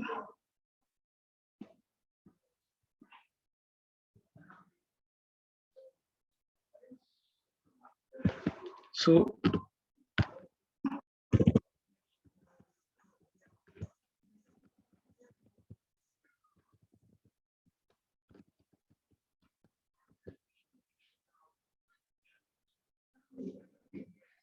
I think I missed the password there, but ideally you just with the public IP you can log onto the server and you access it. Let's create another one again. Let's create another virtual machine. This time around, I want to create a Windows server. With this, I will just stop the class. So we have a resource group already. We use cloud. Boss, can you use that template of a tenant? Is it possible to use using this very one? Because I'm creating a Windows. Of course, you can use, but let me use. I'm doing Windows. Okay. So let's call this daas demo or daas Windows. I don't want availability zone. I don't want redundancy, so I use the standard. So we have, let's do Windows Server. So you can see. Okay, it's telling me that the size is only for light, is only supported on Linux, so I have to change it.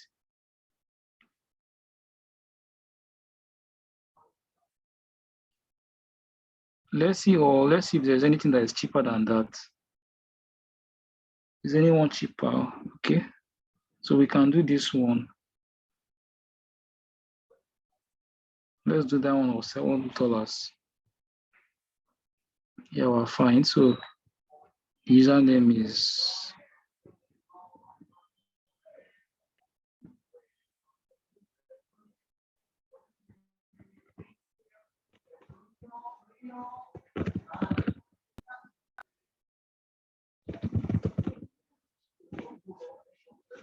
that's cloud, and the password is password.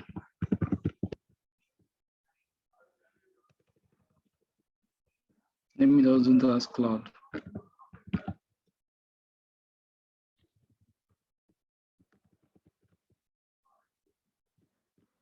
This is daas cloud at 1, 2, 3. So of course I'm using RDP.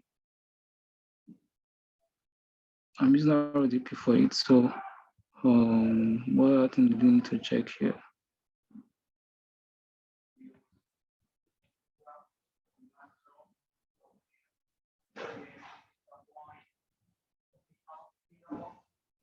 So don't forget, let's do HDD.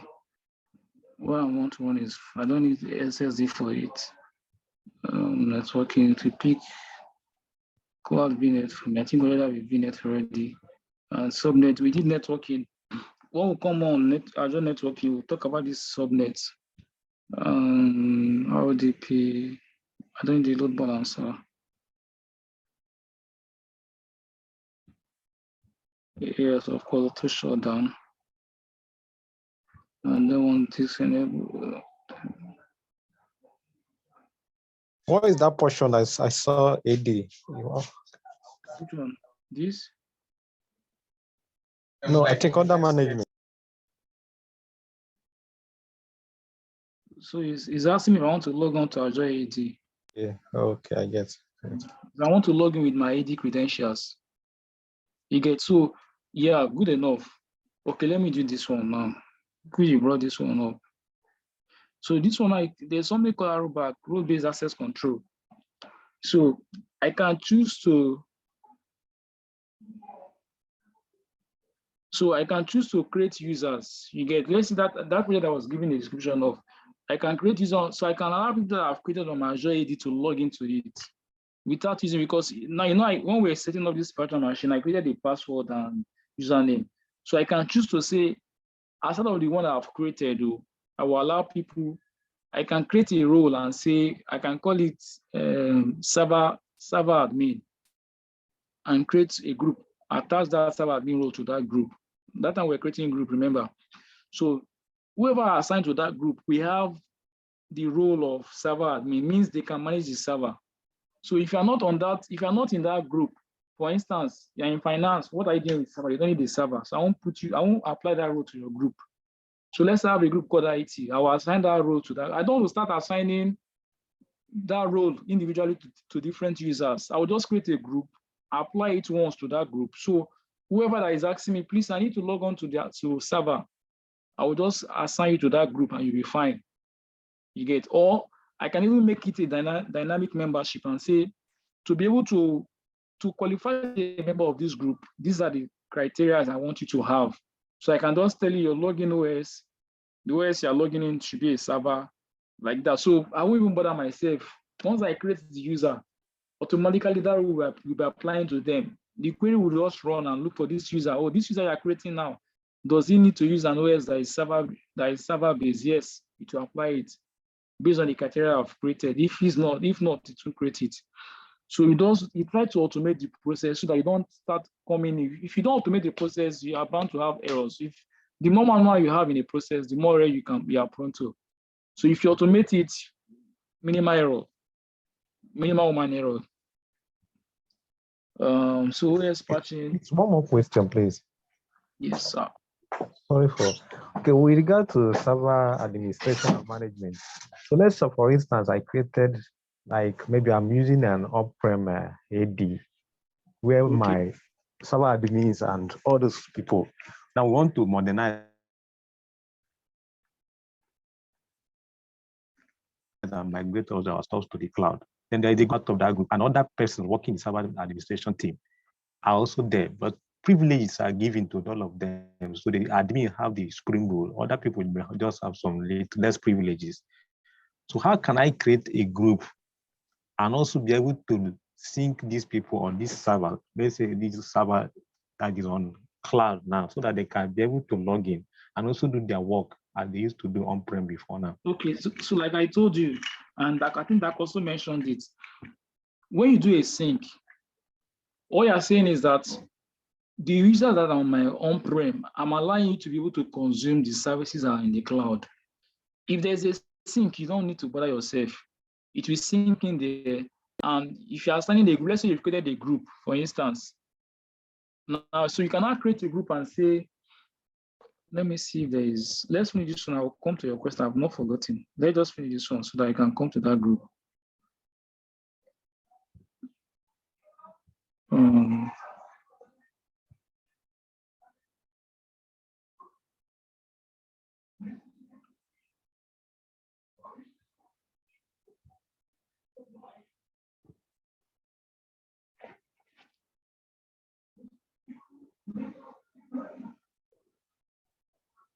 So what you're trying to say, I did a lab on it. You said I've destroyed that lab. So what I did was I set up a VM on VirtualBox. And then I tried to do an AD sync. I did, there's a software you download. Hopefully, if I'm able to, I might do a video on it. I'm not sure of my workload. So you download that AD sync software. Once you download it, you install it on your server, on-prem server. So for me, my on-prem server is my VirtualBox VM. So I installed that software. When I installed it, it will prompt, as you're installing one of the processes, it will ask you for your AD credential and everything, your Azure AD. So you put in it will ask for your tenant details. You put in your tenant details, it will do the syncing itself. You don't need to bother yourself. You sync it up so that whoever you create on your on-prem AD, they will have an handshake with your Azure AD. They will be able to access it. If you just tell them, I want people that are on the on-prem AD to be able to have access to it, they'll be able to log on to it. You just add them to that user. You get, because you've created that AD now. Let me see. This one is still in progress. Just hold on.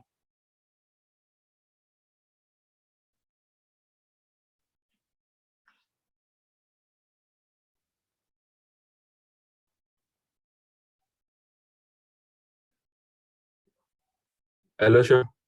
Yes, d'accord. Yeah, okay. So, and this will be the last for the night. This is the last. This is the last for the night. Yeah. So at least we can continue on Wednesday. Sure. Yeah, we can continue on Wednesday. Okay. All right. Sorry, hands-on is always time consuming. If it was sure now would have finished and we'll just go and rest. Yeah. So those of us that want to, if you want to take this further on your own, you can sign up with, there's a free Azure subscription. They'll give you $200 for 1 year, for 1 month, 30 days. So it's either you finish up $200 or 30 days elapses. If you get to 30 days, the credit will be wiped away. So after your 30 days, there are some resources you can try on for free. So $200 is much, really is much. As you create the resources, you can delete them just to practice. So you can even experiment. That test train you saw, the user you saw there, that I was using it to experiment Azure Id Sync. So those users, I created those users on the cloud, and I was able to use their credentials to log on to my VM on VirtualBox because of there's a sync. So either way, you can, it's bidirectional. So I can give people that are in the cloud, I can give them access to my on-prem resources or on-prem servers, or people that are created on-prem, I can give them access to the Azure because there is a sync, and that is the essence of having a sync. And that's the reason why you will see the user there. It will tell you the user, once the user is on your Azure AD, whatever resources you want them to access, they'll be able to access it.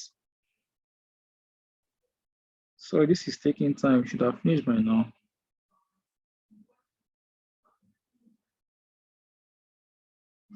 So let me do RODP.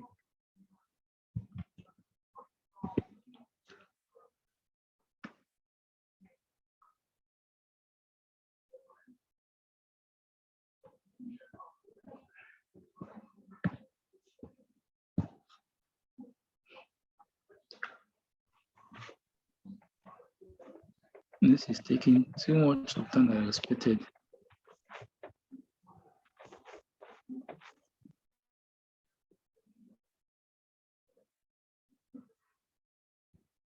You see one thing, those of us that are fans of Linux, you see why I always like to go for Linux.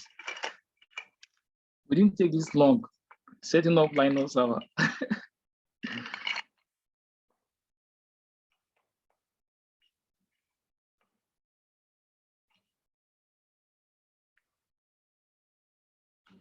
So because of we enabled Azure AD, so you can see that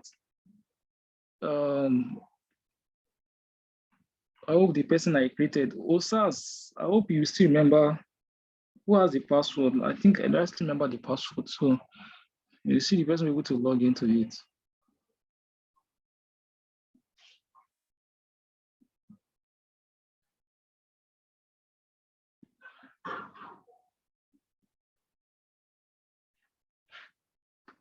It's taking too much of time.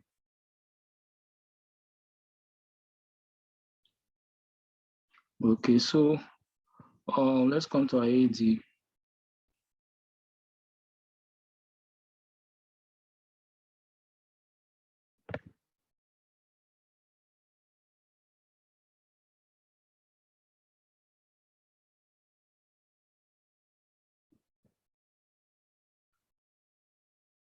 That's so nice.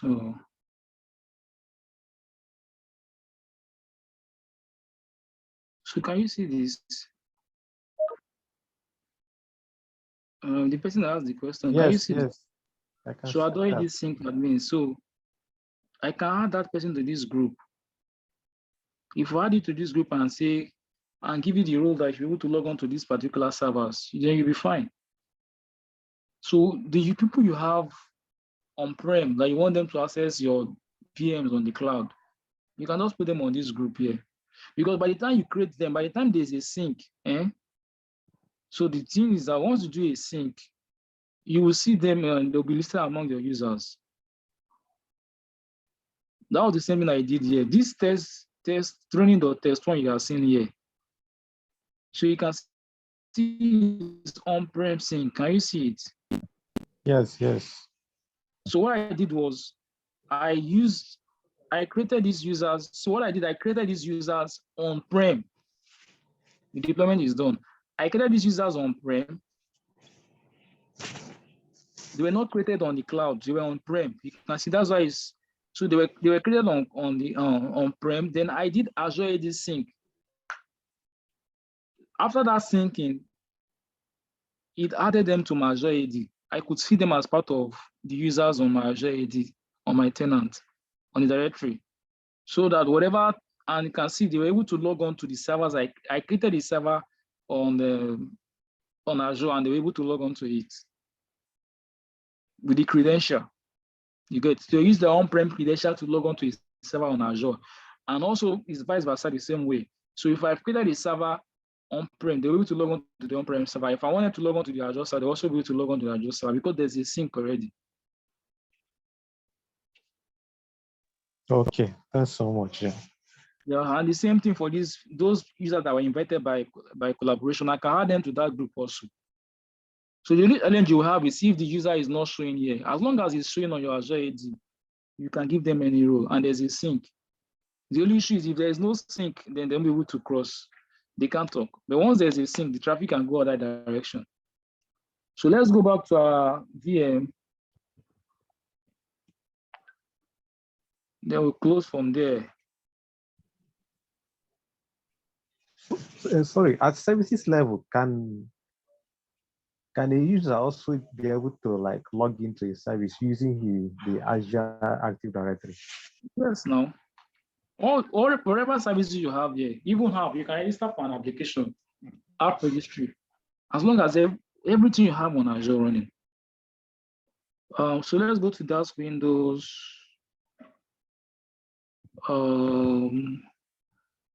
I hope I still remember this icon. Let me see.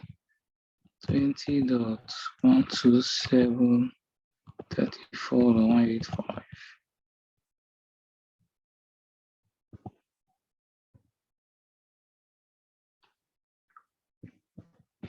So he's asking me for the credentials.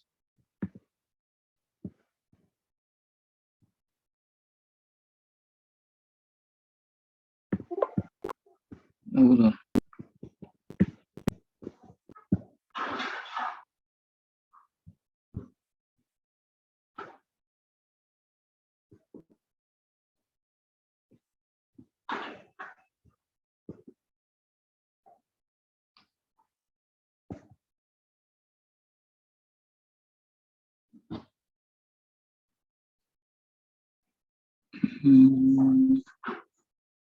I think I did. That's cloud.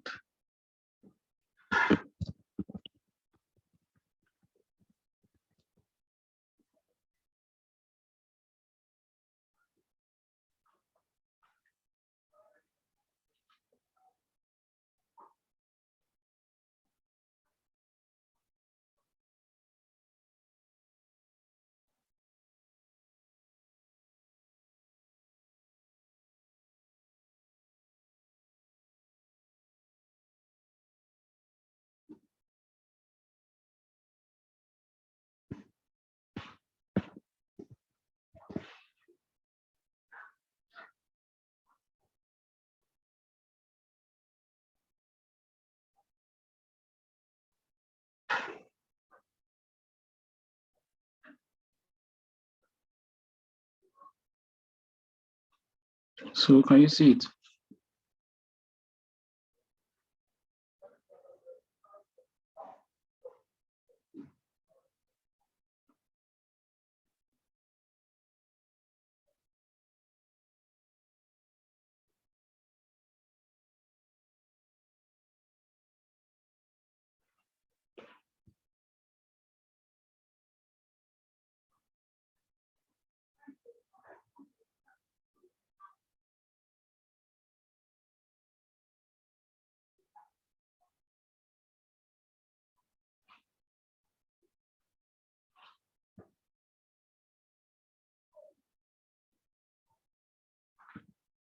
Okay, it's taking a while. Sorry. So this is what we end the class.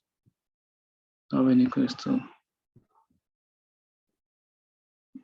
Okay, so you can see it now. So I have my server.